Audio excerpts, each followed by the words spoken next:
how to apply Grab car or how to work for Grab. Now if you want to work for Grab as a driver, it is very simple to apply for it.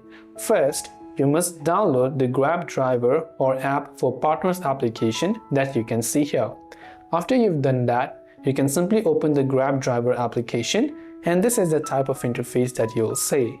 Here you can say sign up or login with Google, select your Google account and simply select your respective account. Now, to apply for or work for Grab, you have to fill out your driver registration.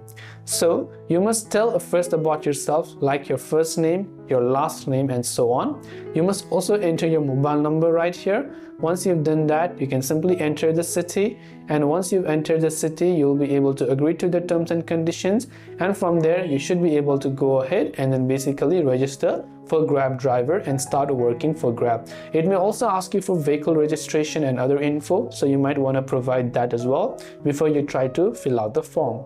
I hope the video helped you out. If you have got any further questions, feel free to leave them down in the comments below. As always, thanks for watching till the very end of this tutorial, and see you soon in our next video.